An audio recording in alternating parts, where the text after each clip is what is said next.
I'm Charlotte Reyes, 38, and I built my career in the Air Force from the ground up. No shortcuts, no handouts, just discipline and long nights. For years, I showed up for my family in every way that mattered, especially for my sister and her husband. But the night my own brother-in-law mocked my service in front of his Delta Force friend, the night he sneered that I was just a paper pusher, I made a decision that shifted everything. Have you ever been dismissed, belittled, or blindsided by someone you've supported for years? If you have, tell me your story in the comments. You're not the only one. Before we get into what unfolded, let me know where you're watching from. And if you've ever had to draw a hard boundary after someone crossed the line, hit like and subscribe. I share real stories about standing your ground and taking your power back.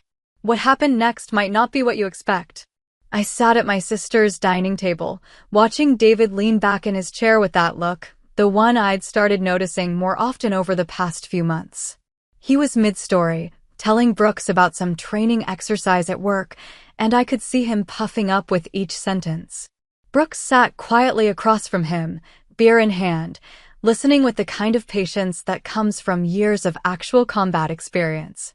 My sister Lena caught my eye from the kitchen and smiled, that tight smile I knew too well. The one that said everything was fine when it wasn't.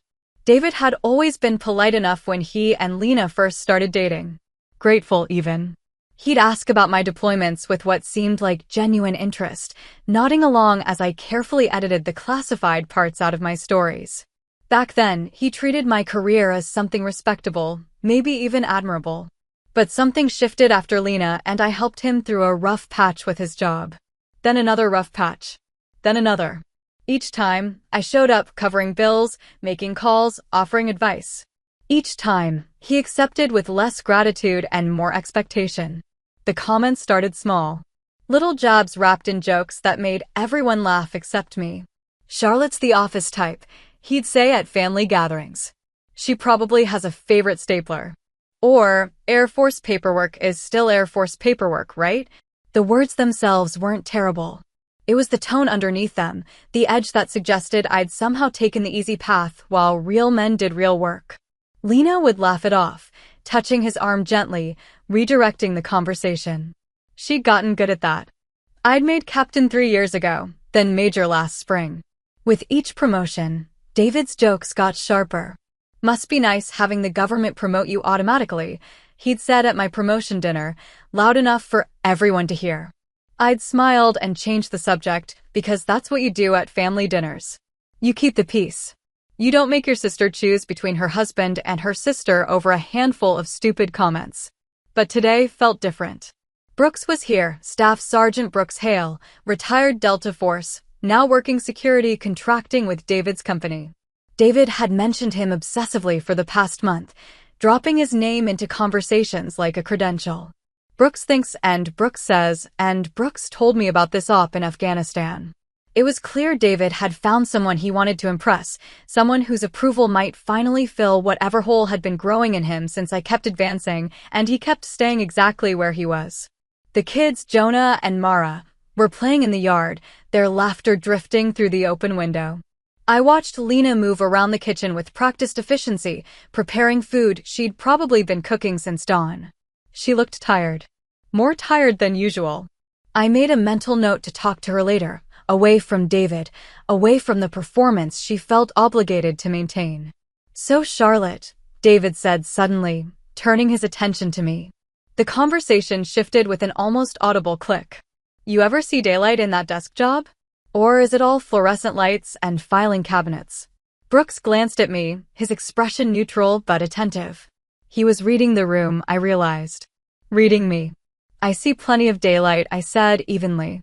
Just usually from different time zones. David laughed, but it came out forced. Right. Important meetings. PowerPoint presentations. Someone's got to make those slides look professional. I took a sip of water, not trusting myself with anything stronger. My jaw was tight, but I kept my face relaxed. This was a skill I'd learned early in my career, how to stay calm when someone tried to provoke you, how to recognize when insecurity was masquerading as confidence. David was performing, putting on a show for Brooks, trying to establish some kind of dominance in the only space where he felt he had any power. Lena emerged from the kitchen with a platter of food. David, can you help me with the drinks? He waved her off. In a minute, babe. I'm talking to Charlotte. She set the platter down carefully, and I saw her hands tremble just slightly. That small movement told me everything. This wasn't new. This casual dismissal, this prioritizing of his ego over her needs, she'd been dealing with this for a while. I'd been deployed for 6 months last year. What had I missed? I'm just saying, David continued, leaning forward now, fully committed to whatever point he was trying to make. There's a difference between being in the military and being in the shit, you know? No offense, Charlotte, but logistics and operations planning isn't exactly door-kicking. Brooks set his beer down slowly. His eyes were on David now, and something in his posture had changed. It was subtle, a slight straightening of his spine, a sharpening of focus. I recognized it because I'd seen it before, in briefing rooms and on runways, when operators shifted from casual to alert. What exactly do you think Charlotte does? Brooks asked quietly. David shrugged, missing the warning in Brooks' tone entirely. I don't know. Communications? Support staff? She's Air Force, so probably something with computers or admin work. Important stuff, I'm sure, just not combat. I could have corrected him. I could have explained that my last 3 years had been spent coordinating special operations intelligence across multiple theaters, that Reaper 2 wasn't a random call sign, but one earned through missions I'd never discuss at a family barbecue. I could have mentioned the commendations, the classified briefings, the nights I'd stayed awake reviewing targeting packages, because someone's life depended on the accuracy of my analysis. But I didn't. Because this moment wasn't really about me. It was about David's need to diminish someone else to feel bigger. And more than that, it was about Lena, who was watching this unfold with an expression that broke my heart, resignation, mixed with embarrassment, like she'd seen this movie before and already knew how it ended. You must be proud of your sister, Brooks said to Lena, his tone conversational but deliberate. Lena nodded quickly. I am. Very proud. What's her rank now? Major, Lena said softly. 04. Brooks nodded slowly, and I saw him processing something, connecting dots I hadn't realized were visible. He looked at me again, and this time I held his gaze. There was a question there, unspoken but clear. David, oblivious to the undercurrent, reached for another beer. See? Major. That's great. Solid desk job with decent benefits. Can't beat it. The condescension in his voice was so thick I could taste it. Lena looked down at her plate. Jonah called from the backyard, asking if he could go to the neighbor's house. Lena started to get up, but David told her to sit down. He'd handle it, and then didn't move. The small power play hung in the air. I thought about all the times I'd covered for David. The rent payment when he was between jobs. The letter of recommendation I'd written for his security clearance. The nights I'd talked Lena through her doubts about their relationship, convincing her he just needed time to find his footing. I'd invested years in supporting their marriage, in supporting him, because he was family. Because Lena loved him. But watching him now, seeing how he'd built himself up by tearing me down, by tearing her down, I realized something had calcified in him. The insecurity had turned into something uglier. And I'd been too far away, too focused on my career, too willing to give him the benefit of the doubt. Brooks was still watching me, waiting. David was oblivious, already moving on to another story about work. And Lena was staring at her plate like she could disappear into it. This was going to get worse before it got better. I could feel it coming, like weather rolling in over the horizon. The question was whether I'd keep my mouth shut for the sake of family peace, or whether I'd finally stop pretending these comments were harmless. The answer came easier than I expected. I was done pretending.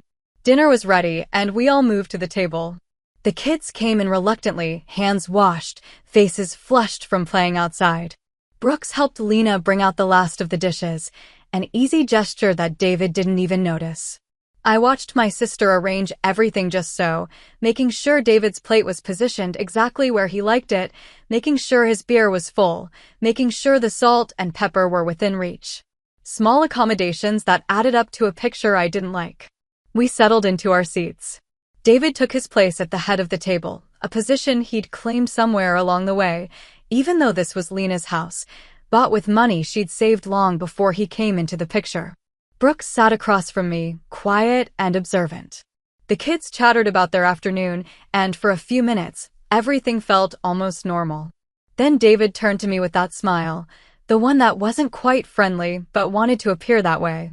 "So Charlotte," he said, loud enough to ensure everyone was listening. "What's your call sign again?" "Stapler." The table went quiet. Jonah stopped talking mid-sentence. Lena's fork paused halfway to her mouth. I felt the weight of the question, the deliberate mockery dressed up as casual curiosity. This was the performance he'd been building toward all day, the moment he'd brought Brooks here to witness. I could have let it slide. Could have laughed it off, changed the subject, protected his ego at the expense of my dignity. It would have been easier. Safer. The path of least resistance that I'd been walking for years. Instead, I met his eyes and said, "Reaper 2. I said it quietly, without emphasis or pride. Just a statement of fact. Brooks' beer slipped slightly in his hand. He caught it before it tipped, but his entire body language shifted in that instant. His eyes locked onto me with sudden, sharp focus. He wasn't seeing David's sister-in-law anymore. He was seeing someone else entirely. David, missing every signal, laughed. "Reaper 2? What kind of call sign is that for a desk job?" Brooks set his beer down carefully. When he spoke, his voice was low and absolutely firm. "David, apologize. Now." David's laugh died in his throat. He looked at Brooks, confused, like the script had suddenly changed and no one had given him the new pages. "What?" You don't know who you're messing with," Brooks said. His tone wasn't aggressive. It was matter of fact, the way you'd tell someone they were standing too close to the edge of a cliff. "Apologize." The color drained from David's face. He looked from Brooks to me, trying to understand what had just happened, how the power dynamic had shifted so completely in the span of seconds. His mouth opened, closed, opened again. I didn't smile. Didn't gloat. Didn't move. I remained exactly as I was, still, calm, the kind of calm that comes from too many high-pressure situations where losing your composure meant people died. The kind of calm David had mistaken for weakness, because he'd never had to develop it himself. Lena was staring at me now, seeing something she hadn't seen before. Or maybe seeing something she'd always known was there, but had never witnessed directly. "Charlotte," David started, his voice already defensive. "Come on, I was just joking around." "You know I didn't mean, do you know what Reaper 2 means?" Brooks asked quietly. David's jaw worked, but no sound came out. Brooks continued, his gaze never leaving David. "It means she's been in rooms where decisions get made that you and I never hear about. It means she's coordinated operations that kept people like me alive.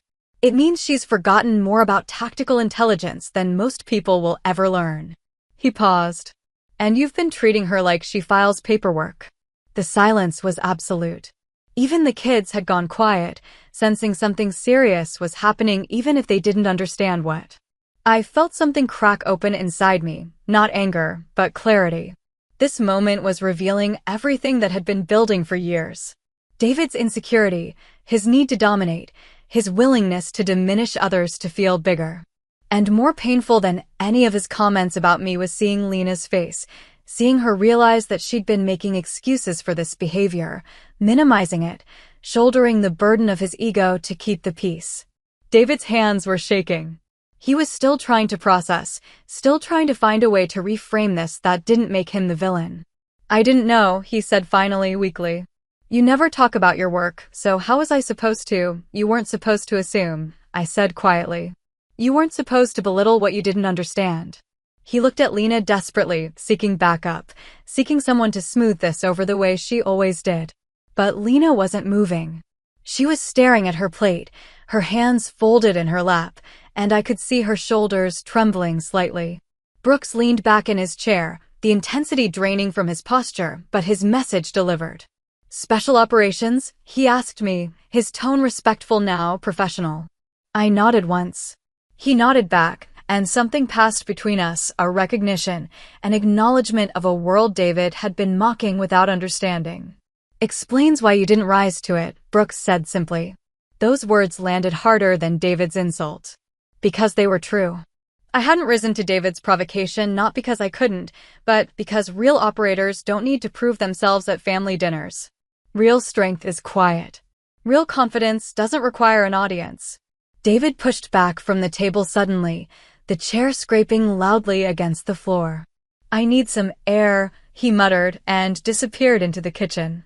We could hear him pacing, hear the back door open and close. Lena stood slowly. "I should check on him."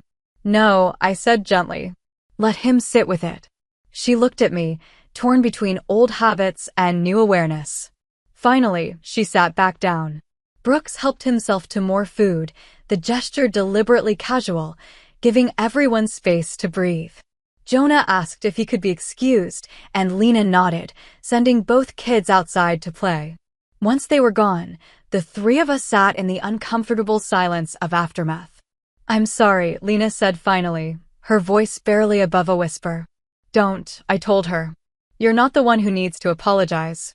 She looked at me with eyes that were bright with unshed tears. "How long has he been like this to you?" "A while," I admitted. "But today was different. Today he meant it." Brooks cleared his throat. "For what it's worth, I didn't know he was like this. We work together, but I don't know him personally." "If I'd known, you couldn't have known," I said. "He's good at hiding it. Until he's not." We sat there, the three of us, while David remained outside and the evening light slanted through the windows. Everything had changed in the span of minutes. The careful facade David had built, the dynamic he'd established in this house, the role he'd assigned me in his narrative, all of it had shattered. And sitting there, looking at my sister's face, I realized the betrayal wasn't what David had said to me. It was seeing how long Lena had been carrying the weight of his insecurity, how she'd normalized his behavior, how she'd learned to shrink herself to make room for his ego. The betrayal was watching someone I loved accept treatment she would never have tolerated if she could see it clearly.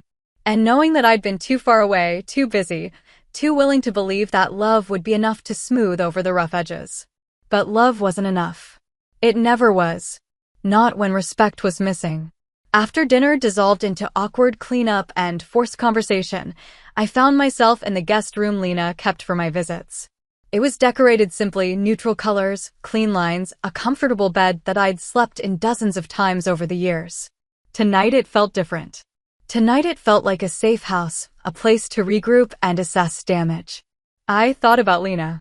Really thought about her, pulling up memories I'd filed away without proper examination. The time she called me during a deployment, crying because David had lost another job but insisting it wasn't his fault, never his fault. The birthday dinner where he'd ignored her completely, too focused on impressing a potential client at the next table. The Christmas when she'd apologized for his mood, explaining that he felt diminished by my success, asking me to understand how hard it was for him to feel overshadowed. I'd understood then. I'd made excuses for him because I wanted my sister to be happy, because I wanted to believe that marriage was hard and patience was a virtue. But understanding someone's insecurity doesn't mean accepting their cruelty. Compassion doesn't require tolerating disrespect. When had I become the kind of person who swallowed insults for the sake of family harmony? When had I decided that my dignity was less important than everyone else's comfort? These were questions I asked junior officers when they came to me with concerns about toxic leadership. I told them that staying silent was complicity, that real loyalty meant holding people accountable, that protecting the status quo at the expense of doing what's right was the coward's path. Yet here I was, having done exactly that for years. There was a soft knock on the door. "Charlotte?" "Come in, Lena." She entered slowly, closing the door behind her. Her eyes were red, but she wasn't crying anymore. She sat on the edge of the bed, and for a long moment we just existed in the quiet. "I didn't know," she said finally. "About your work. About what you actually do. I know. Most of it's classified. I can't talk about it. But I should have known you weren't just pushing papers." She looked at her hands. "I should have defended you. I should have told him to stop months ago. Why didn't you?" The question hung between us, gentle but necessary. She was silent for so long I thought she wouldn't answer. Because if I admitted his comments about you were wrong, I'd have to admit his comments about me were wrong too. And I wasn't ready to do that. Her voice cracked slightly. "It's easier to pretend it's all jokes. Easier to laugh it off than to acknowledge that the person you married treats you like you're less than him. My heart broke for her. Lena, he talks over me constantly. Did you notice? At dinner, I tried to speak 3 times and he just kept going. And I let him because somewhere along the way I decided his need to be heard was more important than my need to have a voice. I moved closer, taking her hand. That's not okay. I know. I've known for a while. But when you're in it, when you're living it every day, it's hard to see clearly. You normalize things you shouldn't normalize. You make excuses for behavior that doesn't deserve excuses. She looked at me, her eyes clear now. Watching what happened tonight, seeing how he treated you, hearing what that man said about your work, it's like someone turned the lights on in a room I'd been navigating in the dark for years. Brooks, I said. His name is Brooks. Brooks, she repeated. He's friends with David? I don't think they're friends. I think they work together and David's been trying to impress him. I paused. Brooks is the real thing. Delta Force, multiple deployments, the kind of operator who's seen things we can't imagine. David sees that and wants to absorb it somehow, like proximity to that world makes him more than he is. And you're in that world. Adjacent to it. Supporting it. But yes. Lena was quiet for a moment, processing. He's been hanging out with Brooks for about a month. That's when the comments got worse. About you, about my job, about pretty much everything. I thought he was just stressed. Stressed people don't become cruel unless the cruelty was already there. Stress just reveals it. She nodded slowly, accepting the truth of that. What do I do? It was the question I'd been dreading. Because I couldn't answer it for her. I couldn't tell her to leave or stay, couldn't map out the next steps of her life. All I could do was be honest. You do what feels right for you, I said carefully. But you don't have to tolerate disrespect. You don't have to make yourself smaller so he can feel bigger. And you don't have to decide everything tonight. Are you going to keep coming around? If he's here. Not if he doesn't change. I won't subject myself to that treatment, and I won't normalize it by pretending it's acceptable. I squeezed her hand. But I'm not abandoning you. If you need me, I'm here. Always. Tears spilled down her cheeks, but she was smiling slightly. Thank you. For not backing down tonight. For finally showing him that his behavior has consequences. I should have done it sooner. Maybe. But you did it when it mattered most. We sat together for a while longer, not talking, just being present. Eventually Lena left to check on the kids, and I was alone with my thoughts again. I thought about all the deployments, all the missions, all the times I'd prioritized national security over personal relationships. I'd told myself it was necessary, that the work was important, that someone had to do it. And all of that was true. But it had also given me distance from this situation, allowed me to miss the signs that should have been obvious. David hadn't just started being disrespectful tonight. He'd been building toward this for years, testing boundaries, seeing how much he could get away with. And everyone, including me, had let him. That ended now. I pulled out my phone and sent a message to my commanding officer, letting him know I'd need a few extra days on leave. Personal situation, family matter, nothing urgent but important. He responded quickly with approval, adding a note that I should take whatever time I needed. Then I lay back on the bed and stared at the ceiling, feeling the weight of what had unfolded and what still needed to happen. This wasn't over. This was actually just beginning. But at least now, finally, we were all facing the truth instead of dancing around it. And sometimes truth is the only foundation worth building on. Morning came with too much sunlight and not enough sleep. I heard David moving around the house early, his footsteps heavy and deliberate. He was making noise, opening cabinets too forcefully, letting doors close too hard. The audio equivalent of presence, announcing himself without having to actually face anyone. I took my time getting ready, not avoiding the inevitable but not rushing toward it either. When I finally emerged from the guest room, I found Lena in the kitchen making coffee with mechanical precision.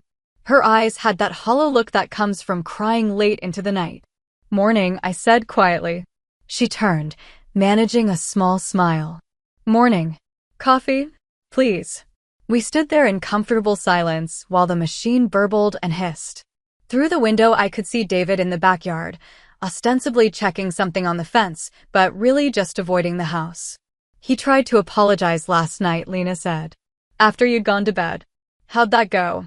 Not well. He kept saying he didn't mean it, that I was overreacting, that you were taking it too personally. She poured coffee into 2 mugs. Then he got angry that I wasn't defending him. Said families are supposed to stick together. Families are supposed to respect each other. That's what I told him. She handed me a mug. He didn't like it. The back door opened and David came in, stopping short when he saw me. His face cycled through several expressions, defensiveness, embarrassment, resentment, before settling on something that was probably meant to look apologetic. Charlotte, he said. I think we need to talk. Okay. He seemed surprised I'd agreed so easily. He'd probably expected resistance, expected me to make it difficult. That's what people who avoid accountability always expect, that everyone else will be as emotionally immature as they are.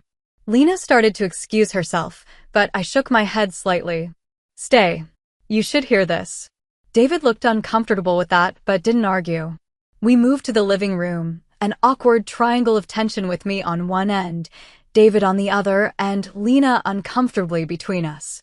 Look, David started, his tone already defensive. I think things got blown out of proportion last night. I was joking around, and you weren't joking, I interrupted. You were performing for Brooks, trying to establish dominance by belittling someone you perceived as weaker.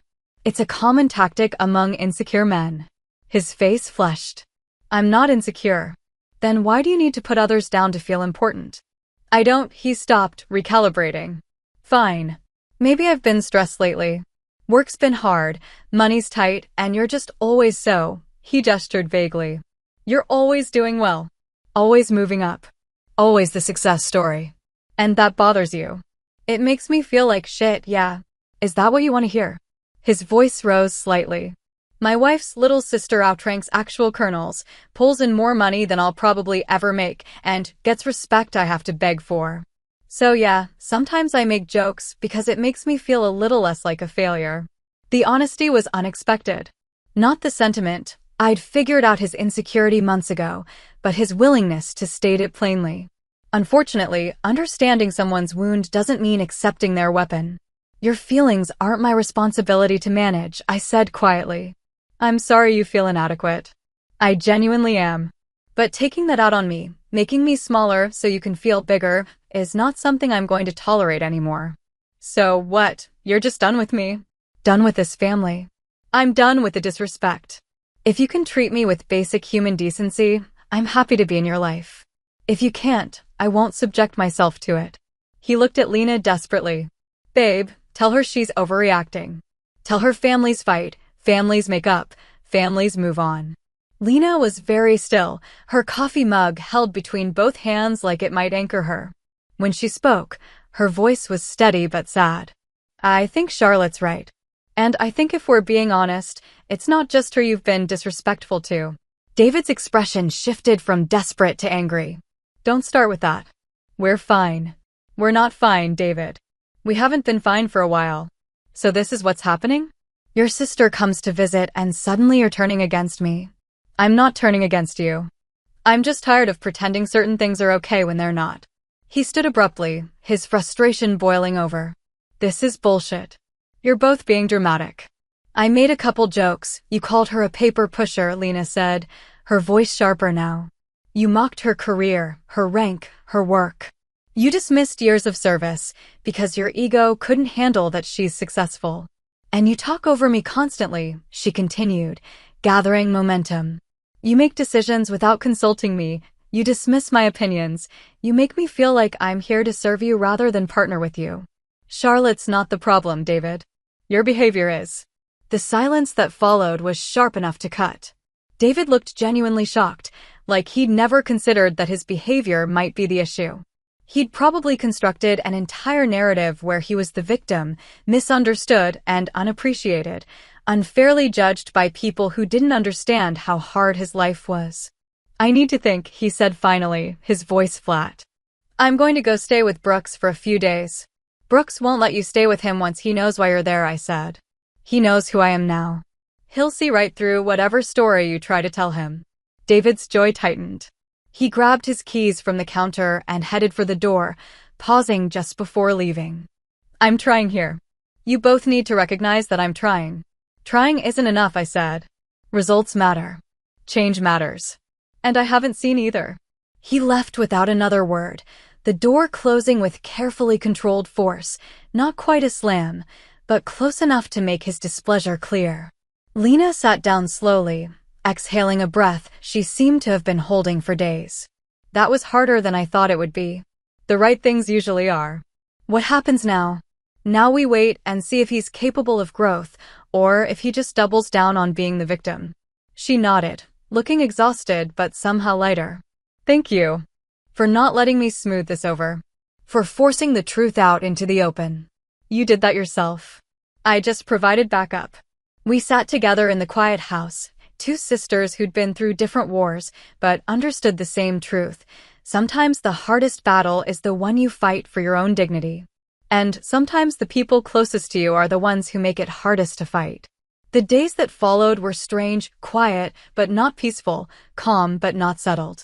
David stayed away, crashing with a coworker instead of Brooks, according to Lena. He sent occasional texts, mostly logistical questions about bills and mail, carefully avoiding any actual emotional content. Lena responded with the same neutral efficiency, creating a buffer zone of practicality where feelings couldn't intrude.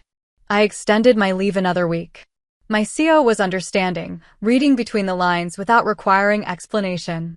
The Air Force had taught me many things, but one of the most valuable was how to assess when a situation needed your presence versus your absence. This situation needed me here. Brooks called me on the third day. I was surprised to see his name on my phone. I hadn't given him my number, which meant he'd done some digging. Not invasive digging, just the kind of professional networking that happens when operators recognize each other. Major Reyes, he said when I answered. Mr. Hale. Brooks is fine. There was a pause. I wanted to apologize. I brought him around you without knowing what he was like. That's on me. You couldn't have known. I should have picked up on it. The way he talked about people, the way he positioned himself, it was all there. I just didn't connect it to you because he never mentioned your rank or your work. Just that his sister-in-law was in the Air Force. He probably didn't know the details himself.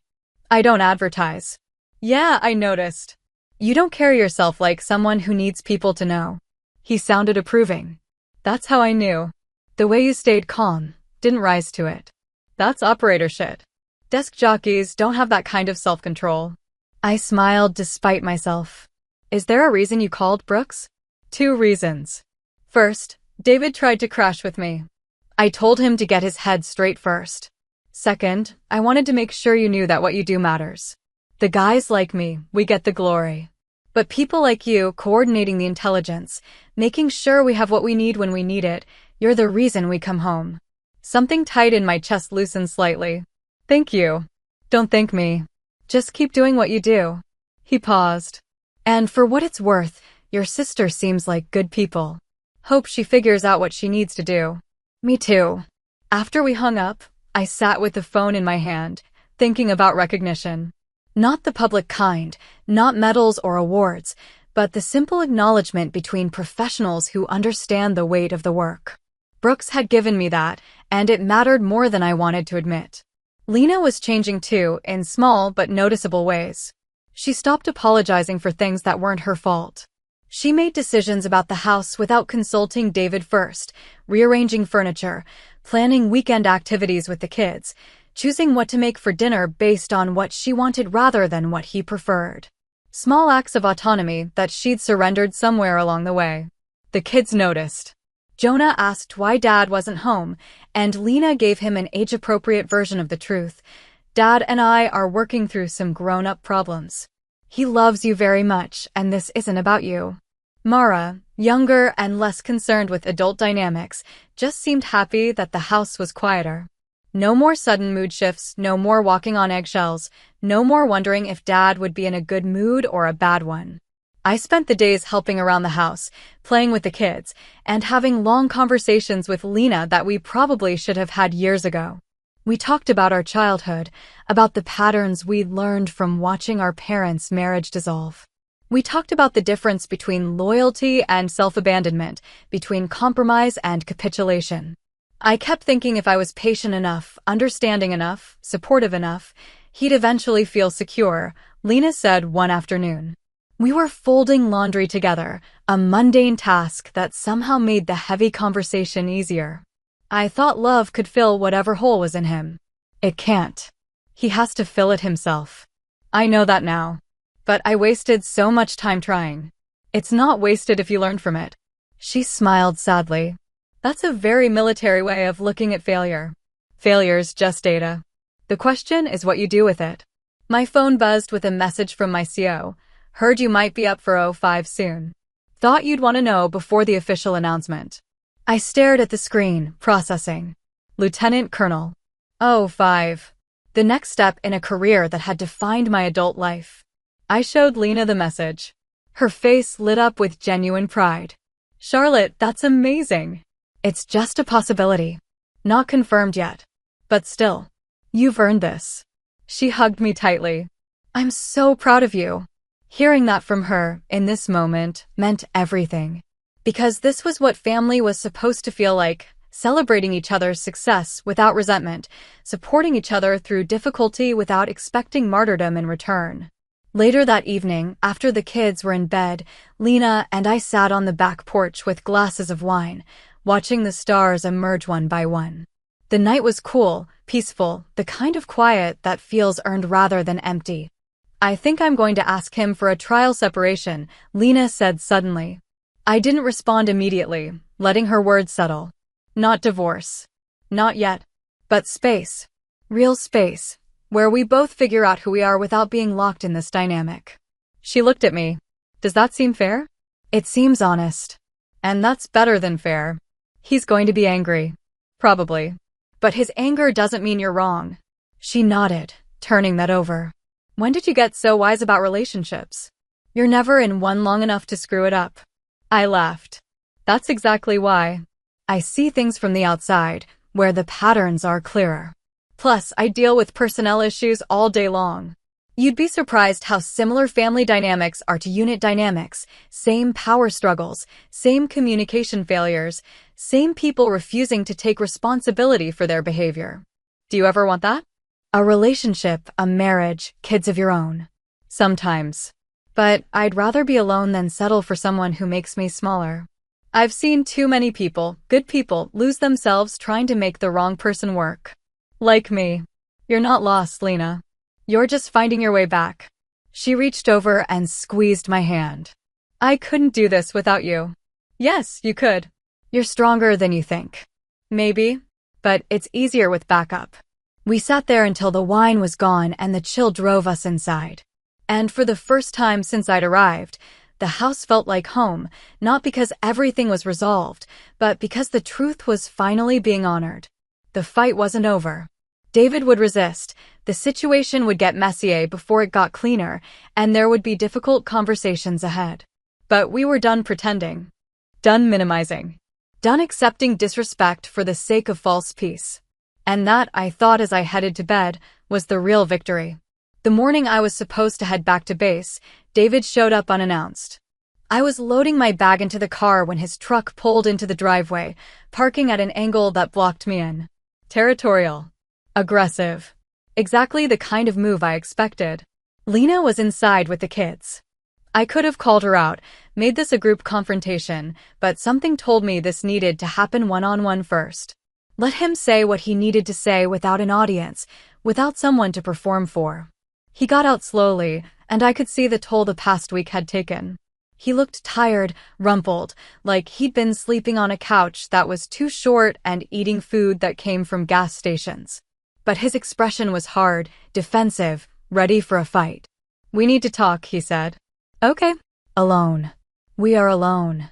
He glanced at the house. Lena's inside. Then talk quieter if you're worried about her hearing. He bristled at that but didn't argue. Instead, he crossed his arms and leaned against his truck, trying to project casual confidence that his body language undermined. You think you're pretty smart, don't you? I think I'm competent at my job. Beyond that, I don't spend much time evaluating my intelligence. You come here, act all superior, turn my wife against me. I didn't turn Lena against you. You did that yourself. Bullshit. We were fine before you showed up with your attitude and your rank and your need to prove you're better than everyone. I set my bag down carefully, giving myself a moment to choose my words. This was the critical moment, the point where I could escalate or de-escalate, engage or withdraw. Everything I'd learned about leadership told me that engaging with someone in full defensive mode rarely produced anything useful. But everything I knew about human nature told me that if I walked away now without addressing this, David would internalize his victimhood and make Lena's life hell. I don't need to prove anything, I said quietly. And I never claimed to be better than you. I just refused to accept your disrespect. One comment. I made one stupid comment about your call sign. It wasn't one comment, David. It was months of small digs, dismissive remarks, and casual contempt. The call sign thing was just the most obvious example. So I'm supposed to kiss your ass because you outrank some people? That's not how real life works, Charlotte. Real life works by treating people with basic respect regardless of their rank or position. That's actually exactly how real life works. He pushed off from the truck, his frustration mounting. You don't understand what it's like. You don't understand how it feels to work your ass off for years and still feel like you're not measuring up. To watch other people succeed while you're stuck in the same place, doing the same shit, getting nowhere. You're right. I don't know what that specific experience feels like. But I do know what it's like to work hard, to earn every advancement, to prove myself repeatedly in environments that didn't want me there. And I managed to do it without tearing other people down. That's easy to say when you're winning. It's not about winning or losing, David. It's about how you carry yourself, how you treat people, whether you have integrity when things are hard. I paused. You're intelligent. You're capable. You could have built something meaningful with your career if you weren't so busy resenting everyone else's success. He laughed bitterly. Thanks for the life coaching. Really helpful. I'm not trying to coach you. I'm trying to explain why I won't tolerate your behavior anymore. So that's it? You're just cutting me out. I'm establishing boundaries. If you can respect them, we can have a relationship. If you can't, we won't. It's that simple. And Lena makes her own decisions. I'm not telling her what to do with your marriage. I'm just not going to pretend your behavior is acceptable for the sake of keeping everyone comfortable. He was quiet for a long moment, his jaw working, his hands flexing and releasing at his sides. I could see the war happening inside him, the part that wanted to take responsibility fighting against the part that needed to blame someone else for his dissatisfaction. I never meant to hurt her, he said finally, his voice lower now, less aggressive. I believe that. But intent doesn't erase impact. And right now, the impact of your behavior has been harmful to both her and me. So what do I do? How do I fix this? That's not my question to answer. But I'd suggest starting with actual accountability instead of justifications. And probably some therapy to figure out where this insecurity comes from and how to manage it without taking it out on the people around you. He looked at me like I'd suggested something radical. Therapy. Therapy. I'm not crazy. Therapy isn't for crazy people. It's for people who want to understand themselves better and make changes. But again, that's your choice to make. The front door opened and Lena stepped out, reading the situation immediately. She walked over slowly, positioning herself beside me but not quite between us. A statement of alliance. David, she said calmly. What are you doing here? I wanted to talk to Charlotte. And you? About? About fixing this. About making things right. Lena glanced at me, then back at him. How do you plan to do that? I don't know yet. But I want to try. Wanting isn't enough. What are you actually willing to do? He struggled with that, the reality of concrete change versus vague intention. I'll work on it. I'll be better. How? Lena pressed. What specific actions are you going to take? His frustration returned. I don't know, Lena. I'm not perfect. I'm trying to admit I screwed up, and you're both just hammering me with questions like I'm on trial. We're asking you to be specific because vague promises don't mean anything. You've said you'll do better before. Then nothing changes. The truth of that landed visibly. He had no response because she was right, and we all knew it. I picked up my bag. I need to get on the road. David, I hope you figure out what you need to figure out. Lena, call me later. She nodded. Drive safe. I moved toward my car and David shifted just enough to block me. That's it? You're just leaving. I've said everything I need to say. The rest is between you and Lena.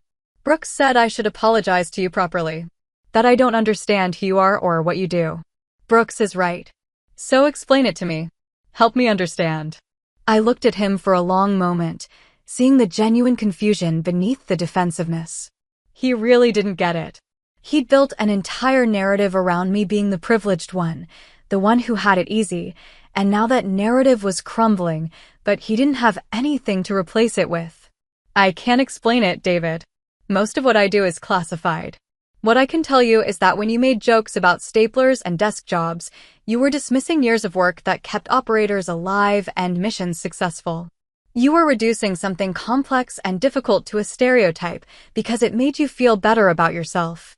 I shifted my bag. But here's the thing, I don't need you to understand my job. I just need you to respect that it matters, and to respect me as a person regardless of what I do for a living. I can do that. Then do it. Don't tell me you can. Don't promise you will. Just do it. Show Lena through your actions that you're capable of change. Show yourself. I got in my car, started the engine, and waited for him to move his truck. He stood there for another moment, then finally climbed back in and pulled out of the way. As I drove past, I saw Lena put her hand on his arm, saying something I couldn't hear. Whatever happened next was theirs to figure out. The drive back to base gave me hours to think.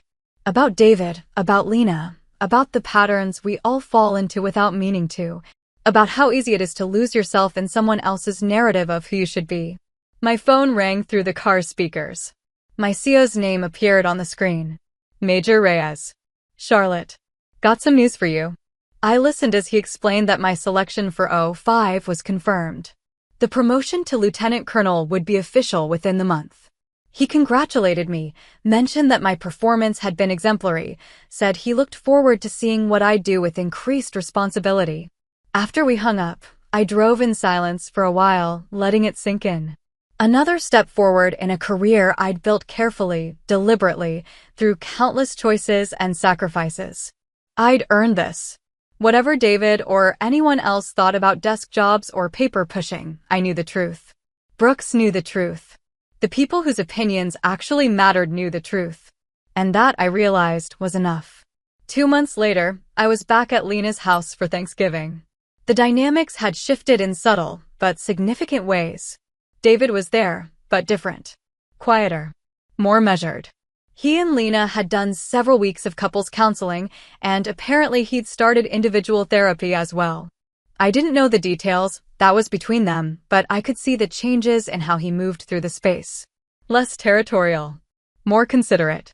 When he greeted me, it was with a handshake and direct eye contact. Charlotte. Good to see you. You too, David. Congratulations on the promotion. Lena told me. Lieutenant Colonel, right? That's right. That's impressive. Really.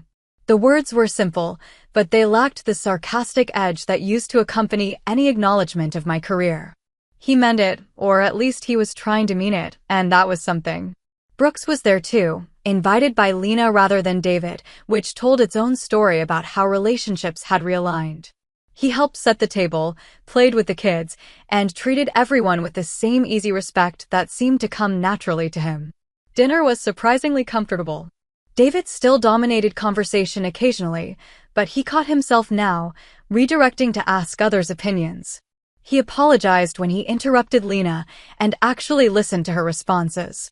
Small things, but they added up to a picture of someone actively working to change rather than just promising to. After dinner, while Lena was getting the kids ready for bed, I found myself outside with Brooks and David. The night was cool, clear, peaceful in a way that felt earned rather than accidental. I owe you an apology, David said suddenly. A real one. Not the defensive bullshit I tried before. I waited, letting him find his words. I was an ass. To you, to Lena, to basically everyone because I felt inadequate and didn't know how to handle it. That's not an excuse, just the reason. And I'm sorry. Genuinely sorry. Thank you, I said simply. Brooks helped me understand what you actually do. Not the classified stuff, just the general concept. I didn't know. I should have asked instead of assumed, but I didn't because I was threatened by you. He shook his head. How stupid is that? Threatened by my wife's sister because she's good at her job. It's human, Brooks said quietly. Doesn't make it right, but it makes it understandable.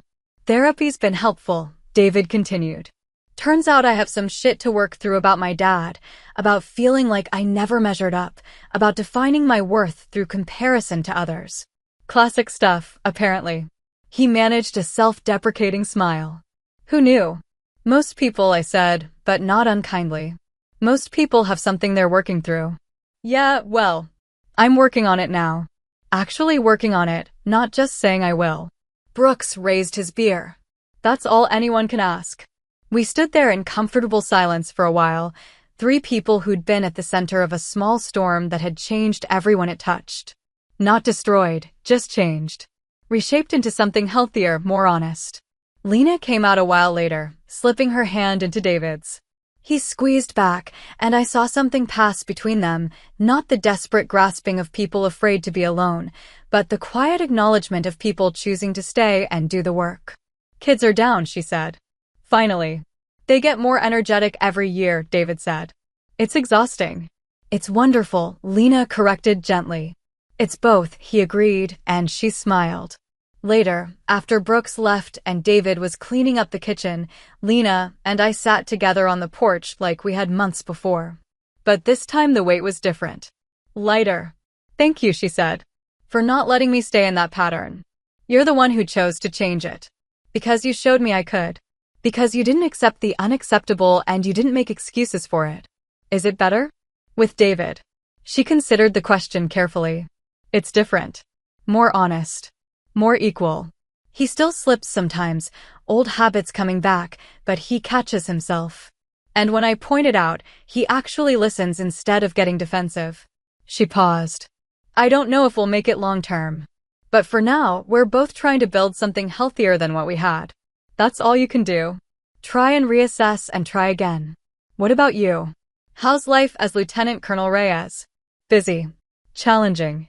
Good. I smiled. I like the responsibility. I like knowing that the decisions I make impact real operations, real people. It feels meaningful. I'm so proud of you, Lena said, her voice thick with emotion.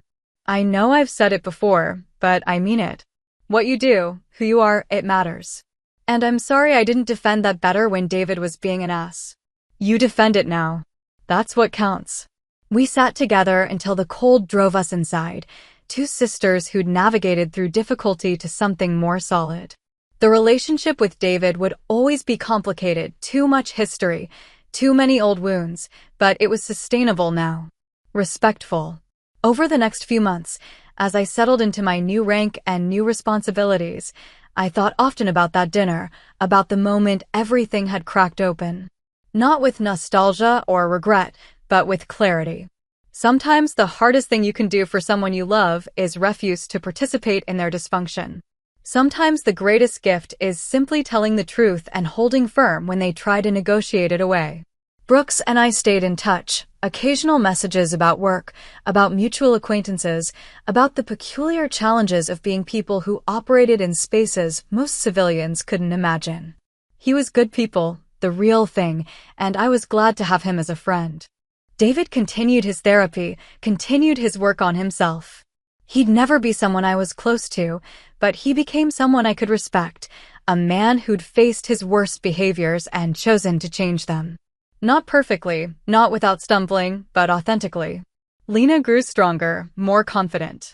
She went back to school part-time, started pursuing interests she'd set aside, became the version of herself she'd been before she'd learned to shrink.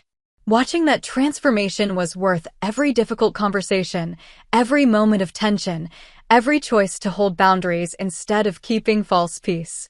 And me? I kept moving forward. New assignments, new challenges, new opportunities to prove that quiet competence was its own form of strength. I didn't need to announce myself or demand recognition. The work spoke for itself. The results spoke for themselves. One evening, about a year after that initial confrontation, I got a message from Brooks. Just a news article about a successful special operations mission, nothing classified, just the public acknowledgement that something had gone right. His message was simple, Your fingerprints are all over this one. Well done, Reaper 2. I didn't respond. Didn't need to. He knew I'd seen it, knew I understood the acknowledgement. That was enough. Because at the end of the day, that's what mattered. Not the recognition, not the rank, not the visible markers of success. What mattered was knowing that the work was meaningful, that the sacrifices had purpose, that when it counted, I'd shown up and done what needed to be done. In family dynamics and in military operations, the principle was the same: integrity under pressure, clarity in chaos, and the courage to set boundaries even when it's uncomfortable. David had learned that the hard way. Lena had learned it through pain. And I'd learned it through years of service and one dinner conversation that had finally forced everyone to face the truth. The payoff wasn't revenge or vindication. The payoff was peace. The quiet satisfaction of knowing I'd walked toward myself instead of compromising away the parts that mattered. The relief of watching someone I loved do the same. And that was worth more than any apology David could have given, any recognition Brooks could have offered, any promotion the Air Force could have awarded. Because at the end of the day, the person you have to face in the mirror is yourself. And I could face myself clearly now, knowing I'd chosen dignity over peace, truth over comfort, boundaries over belonging. If you're choosing between keeping the peace and keeping yourself, choose yourself. Every time. The right people will respect that choice. The wrong people will show themselves out. And either way, you'll be fine. 25 years later, I stood in my sister's backyard again, but everything had changed. The house was the same. Lena had never moved, despite David suggesting it a dozen times over the years. She'd held firm on this, one of many small assertions of self that had accumulated into a marriage that actually worked. The fence David had been pretending to fix that morning decades ago had been replaced twice since then. The kids' swing set was long gone, replaced by a garden Lena tended with the same careful attention she now applied to everything in her life. I was different too. Retired now Rear Admiral Charlotte Reyes, 2 stars earned through 36 years of service that had taken me places I still couldn't discuss and given me responsibilities that had aged me in ways both visible and not. My hair was fully gray now, cut shorter than I'd worn it on active duty. The uniform was packed away except for ceremonies, replaced by civilian clothes that still felt slightly foreign even after 3 years. The occasion was Jonah's wedding. My nephew, that 8-year-old boy who'd played in this yard while adults navigated the wreckage of broken dynamics, was now 33, marrying a woman named Sarah who treated him with the kind of respect he'd learned to expect by watching his mother reclaim hers. David was grilling, a task he'd perfected over the years. At 64, he was softer around the edges, literally and figuratively. The sharp defensiveness that had defined him had been worn down by time and therapy and the simple mathematics of having to choose, over and over, between his ego and his marriage. He'd chosen the marriage more often than not, and it showed in the easy way he and Lena moved around each other now. "Admiral," he said when he saw me, grinning. He'd never dropped the title, even after I'd retired. I think he'd earned the right to use it in his own way. David. Smells good. Should be. I've had 25 years of practice since you last grilled me at this barbecue. The joke landed because it acknowledged the history without being weighed down by it. How's retirement treating you? Strange. Good, but strange. Turns out I don't know what to do with myself when no one's giving me intelligence briefings. Join the club. I retired last year. Lena says I'm like a dog who forgot he's off leash. Lena emerged from the house carrying a tray of vegetables, and my breath caught slightly like it always did when I saw her now. Not because she'd changed dramatically, she'd aged like everyone else, lines around her eyes, gray threading through her dark hair, but because she carried herself so differently than she had that day. Straighter. Clearer. Present in a way she hadn't been when she was constantly monitoring someone else's mood. Charlotte. She set the tray down and hugged me tightly. You made it. Wouldn't miss it. Where's the groom? Inside, having a minor panic attack about his vows. Mara's talking him down. Mara. The 6-year-old who'd been mostly oblivious to the adult drama was now 31, a clinical psychologist who'd probably been shaped more than she realized by watching her parents navigate crisis into health. She'd never married, focused instead on a career helping other people untangle their family dynamics. I suspected she'd witnessed enough dysfunction as a child to want to fix it professionally. Brooks arrived an hour later, walking slower now but still carrying himself with that unmistakable operator bearing. He was 65, fully gray, with a scar across his left cheek from something that had happened in the decade after we'd met. We'd stayed friends, the kind of friends who went months without talking, but picked up instantly when we did. "Admiral," he said, embracing me carefully. His back wasn't what it used to be. "Sergeant," I replied, using the rank he'd held when we met rather than the contractor title that had followed. "Heard Jonah's marrying a teacher. Good choice. Teachers don't tolerate bullshit." Neither did his mother, once she remembered she didn't have to. We stood together watching the gathering crowd, family and friends, Jonah's college buddies, Sarah's large, extended family from Minnesota. David was holding court near the grill, telling some story that had people laughing. Not at someone else's expense this time, just a genuinely funny story about a fishing trip gone wrong. "He really did change," Brooks observed quietly. "Enough. Not completely, you can't rewrite your entire personality. But enough to make the relationship viable. That's all anyone can ask." Jonah found me before the ceremony. He looked sharp in his suit, nervous in the way grooms are supposed to be nervous, excited anticipation rather than dread. "Aunt Charlotte. Thanks for coming." "Of course. You okay?" "Yeah. Just weird, you know? Becoming a husband. Wondering if I'll be any good at it." I looked at him carefully, seeing traces of both his parents in his face. Lena's eyes, David's jawline, but an expression that was entirely his own. "You'll be good at it because you've seen what not to do and what to do. You've watched your parents work through hard things instead of running from them. That's better education than most people get. Did you ever want this? Marriage, family? Sometimes. But I wanted my career more, and I wasn't willing to compromise either one by doing both halfway. That was the right choice for me." He nodded, absorbing that. "Mom says you saved their marriage." "Your mom saved her marriage." I just refused to pretend everything was fine when it wasn't. "Same thing, kind of." "Not really. But I'll take the credit if it makes you feel better." He laughed, hugged me, then went to find his bride. The ceremony was simple, heartfelt. Sarah's vows included a promise to never diminish you to feel bigger myself, and I saw Lena reach for David's hand, saw him squeeze back with what looked like gratitude. They'd built something real from the wreckage of what they'd had. Not perfect, but honest. At the reception, I found myself at a table with Brooks, Lena, and David. Mara joined us after her maid of honor duties were complete, looking exhausted but happy. "Remember that dinner?" David said suddenly. 25 years ago? "Which one?" Lena asked, though we all knew. "The one where I was the world's biggest ass and Brooks had to set me straight." "I remember," I said carefully. "I think about it a lot.